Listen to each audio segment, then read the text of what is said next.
Quick reminder, Webull has extended their offer. You can now get 4 free stocks with Webull all the way through January 14th when you deposit $100. Deposit $100, get 4 free stocks worth up to $1,600. Link down below next to the link for life insurance. Hey everyone, me Kevin here. Are we going to get $10,000 EIDL stimulus check grants? Basically, if you have a side hustle, are you going to get a full $10,000 as an extra stimulus check because you have a small business in America? Or if you've previously gotten $1,000 as part of this EIDL grant program, are you going to get the extra $9,000? There's a lot of confusion going on right now, and in this video, I'm going to clear that up for you. Quick reminder, a lot of the questions that I get or when people mention that there's confusion come from Discord. So go to metkevin.com/Discord and you can sign up there and chat and leave your questions. So that way, before I make videos, I can go through, I can read questions that there are, and then I can clarify those in videos, which I'm really excited to do for you. In this video, I'm gonna break down everything you need to know about the EIDL grants. First, if you don't even know what an EIDL grant is, sometimes nicknamed the EIDL grant, it's basically free money that you get if you're self-employed. So self-employed person is somebody who has a side hustle and they make money without working for a boss who tells them when to show up and what to do. So for example, if you're a gig worker, Uber driver, Instacart worker, eBay seller, day trader, anyone who has self-employment income, Schedule C income, S-Corp, LLC or not, you don't have to have a business license, you don't have to have a corporation, you don't need an LLC, you don't need to be registered with your city, you don't need a fictitious business name, none of that. It's literally, if you have side hustle income, you are technically a form of a small business. This is different from having like a hobby, but it's a small business. If you intend to make money with your efforts, you have a small business. If you're confused as to whether or not you are an independent contractor or not, you can always call your boss. Like, let's say you work for Remax or a hair salon. You're like, hey, I'm a realtor here. I'm a hairstylist here. I hang my license here. Am I an independent contractor or am I a W-2 employee? Bosses are going to be very quick generally to give you an answer because there are major legal implications with how they answer. And usually they'll be very quick to tell you, oh, no, you're an independent contractor. Right, that means you pay your own self-employment taxes, your own payroll taxes, you're responsible for a lot of your own materials and supplies and costs like that. Same thing with like Uber, you supply your own car, right? You don't wear an Uber uniform, you don't get into an Uber car, you drive your own car. Same thing, so you're self-employed. The gist of the EIDL grants is they were supposed to be a bridge to get you to the PPP loan. So if you were a small business, the pandemic hit, Congress said, let's give small businesses $10,000. And here's a form that you're going to fill out. It takes 10 minutes or less. I did a video on this. It went #1 on trending on YouTube because this was such a great opportunity. A lot of people, thousands of people, followed these instructions and they got their $1,000 EIDL grant totally for free. But wait a minute, it was supposed to be $10,000. In fact, I just said that. It was supposed to be $10,000. Exactly. And this is where a disaster of confusion has come from. In fact, if we pull up the specific law, and we'll go in detail here in just a moment, but if we pull up the specific law, here it is in yellow, the amount of the advance, keep in mind this is not a loan, it is an advance, it's free money, totally free money, it's a grant. The amount of the advance, aka grant, provided under the subsection shall not be more than $10,000. Well, we took that as, okay, not more than $10,000. Well, I'm gonna ask for the full $10,000. And we were technically just supposed to get our full $10,000. In fact, Congress literally, like the Senate, literally took the SBA administrator to Congress and made her testify in front of Congress and said, hey, we told you to give small businesses $10,000 grants. Why didn't you do it? Why did you only give people $1,000? And in case you're new to this all, we're gonna have this portal open up again. So if you haven't gotten your $1,000 yet, up to $10,000 yet, stay tuned. This will be very informative for you and you'll be able to get some free money. But the point is, Congress was pissed. They said, look, you were supposed to give $10,000 grants to people so that way they could keep their business afloat and in the future, shortly after, get their PPP loan, which is forgivable. And that's basically like having 2 forms of grant money for small businesses in America. And then hopefully after 8 weeks, the pandemic's over. Obviously, what ensued was a whole lot longer than 8 weeks and a complete disaster. But the point is, Congress was pissed. The SBA administrator did not give people the $10,000 they deserved. Instead, they said, no, we're only going to give $1,000 per employee. And so that gets confusing because if you're a small business owner, you're like, I don't have employees. And that's where it's helpful to know that even if you don't have employees, if you have a small business, you count as your own employee. If your spouse works with you, they count as an employee. So then you have 2. If you then hire somebody to work with your company, well, then you count, your spouse counts, and that employee counts, and you have 3 employees. That gets a little tricky, but you're always your own employee, remember that. But anyway, the SBA administrator said, well, we didn't have enough money to give all that stuff to people. So we just made a rule and said, all right, well, if we don't have enough money, we'll just give people $1,000 per employee. Well, that's where the mess sort of hit the fan. To understand this new rule and how this new rule changes things, I have to show you the text. Now, you can follow along with what I'm going to show you on screen, or you could do it yourself by going to metkevin.com/section 331. This is going to give you 14 pages of both section 331 and section 332. But again, go to metkevin.com/section 331. You'll see the highlighted section of what I'm about to show you. You can follow along with me or just follow along with what I'm going to show you on screen. But this becomes very important because we just had a new COVID relief package pass. And this is going to tell us what our expectations should be for the next bill. That is the next round of EIDL grants. Okay, so here it is. Here's the bill. This is what you open up when you open up section 331. Again, you can go to metkevin.com/section 331. Before we get started, what I want you to know is, see this kind of like purple over here, this section here? Yeah, this right here, this is highlighting this section that's right to the left of it. So let's go ahead and draw that right here. See how this is bolded? Pay attention to that, okay? That section, it says right here, section 331, right? That's very important because it's bolded. What we're going to do now is we're going to look for the next bolded section. So there's no bolded on this, no bolded on this. I added this. So this is not actually part of the bill. This is a definition of what low income means. So hold on to that. This is part of the bill again. Nothing bolded here, nothing bolded here, nothing bolded here. Ah, look at this. Here we go. The next bolded section here. We see that right here. I'll kind of draw it again to bring attention to it. There we go. There it is, section 332. Well, we just started at section 331. Now we're at section 332. So what we're going to do is we're going to go back to section 331. And here's how this works. I made this very simple by highlighting it for you, so I'll give you a very simple and concise explanation. Definitions in this section. Agricultural enterprise, that's going to apply to very few of us, so we're going to skip number 1 here on agricultural enterprise. We'll skip that. So again, definitions in this section. Number 2, covered entity. The term covered entity means, this is very important. What I just read there, so important in green here, because this is going to come up. So it's kind of like you're going to get quizzed on this, all right? Covered entity. The term covered entity means an eligible entity that filled out the form, is located in a low-income community, and has suffered an economic loss of greater than 30%. That is the definition of a covered entity. Now stand by. If you are not low income or you now have not suffered a loss of 30%, an economic loss of 30%, stay tuned. There might still be a path to getting $10,000, and I'm going to explain that. At the very least, you'll have a path to at least getting $1,000, so it's still worth your while to continue on beyond this.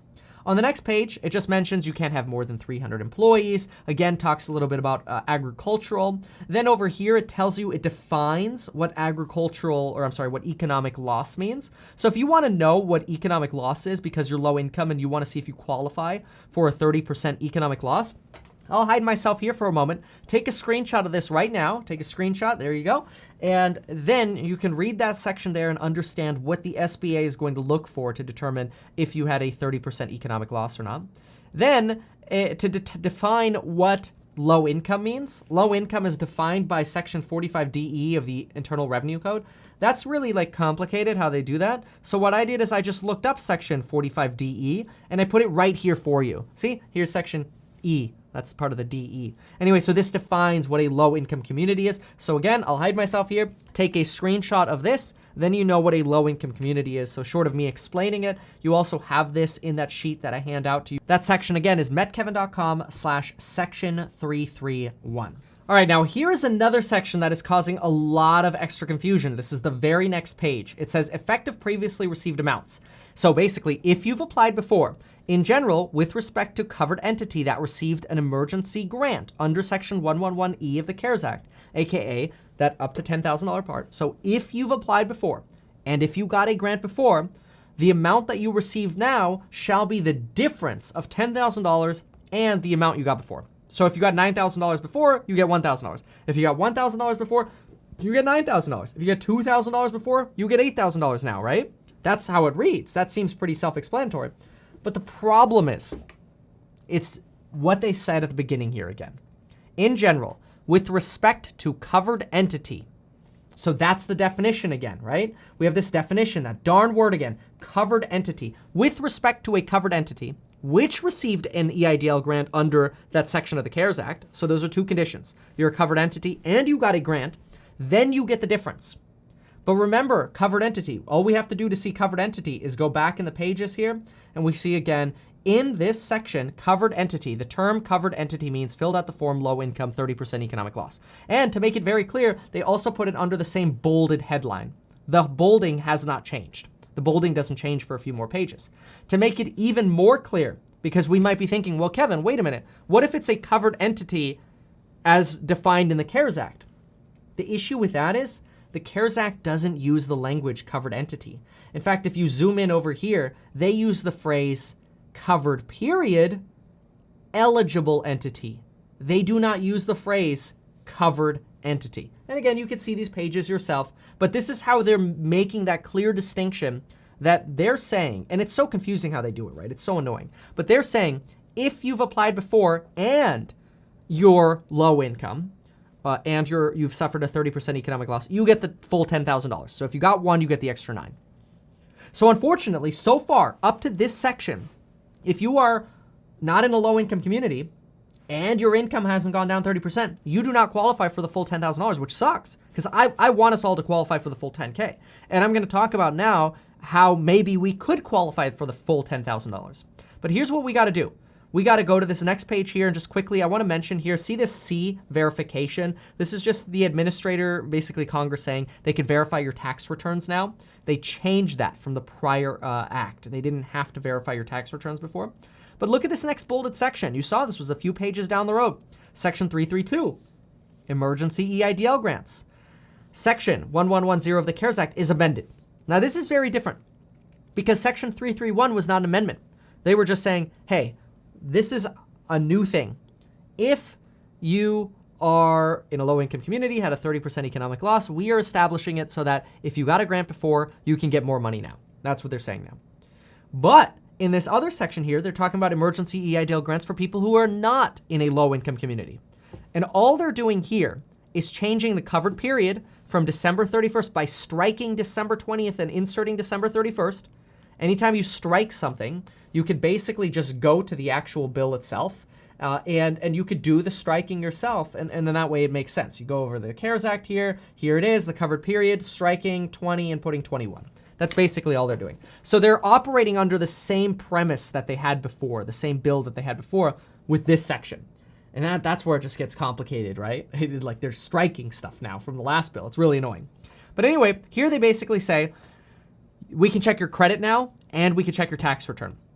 Again, you could read this, go to metkevin.com/section 331, and it'll show you both section 331 and section 332, which we're on right now. But it tells you that they can check your tax return. You have to be eligible, like an eligible business, which has under a certain amount of employees. You got to be an actual self-employed person to get this money.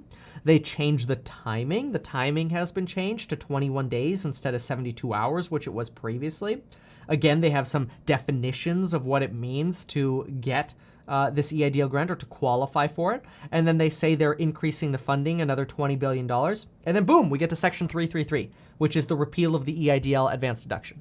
Notice there was nothing in that bolded section about $10,000. The only section where they talk about going up to $10,000 is in the low income community section.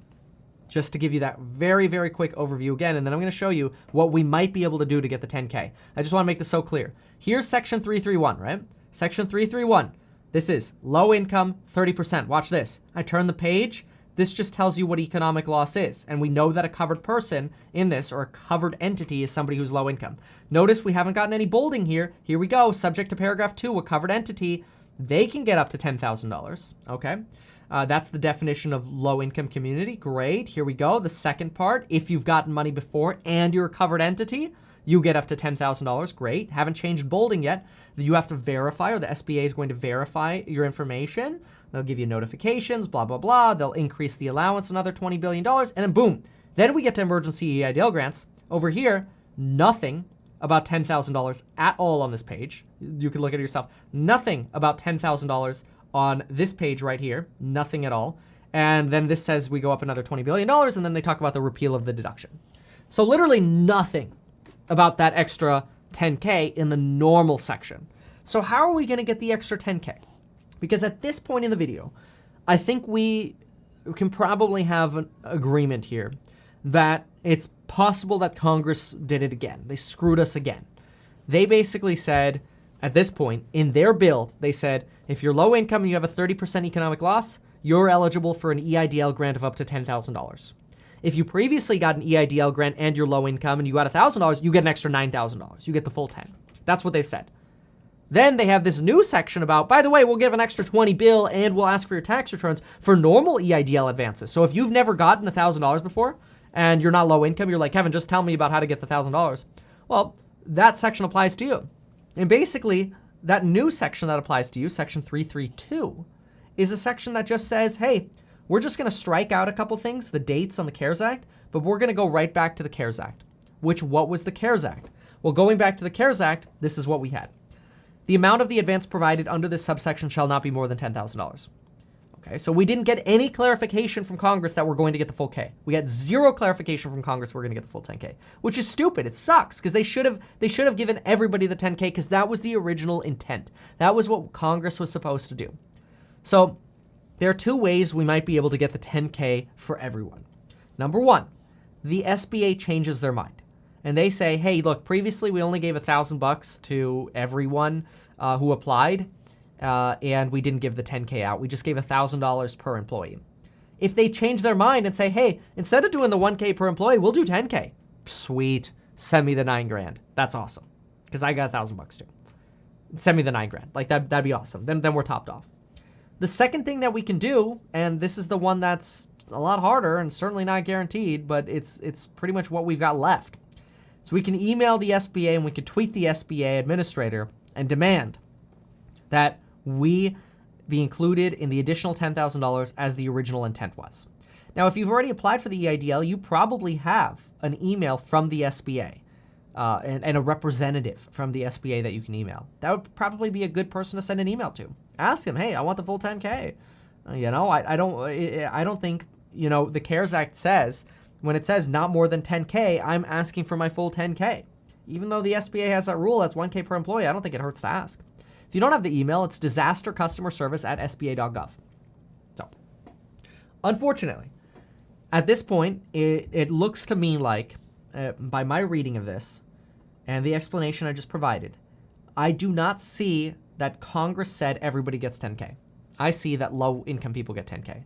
This is a detailed explanation. Again, go to mettkevin.com/section 331, see for yourself. If anybody else is saying, hey, you don't have to do anything, you could get the full 10K, which some people are leaving me comments in Discord and comments down below saying that there are other people saying that, that's fine. But I don't know that I am convinced, and maybe I'm wrong. But with the explanation I just gave here and the highlighting in the documents, I'm actually showing the documents here, I don't think I am. And I hate saying that because that makes me the bearer of bad news, right? But I also don't want to be somebody who's hyping you up saying you're going to get $9,000, an extra $9,000, and then you're not.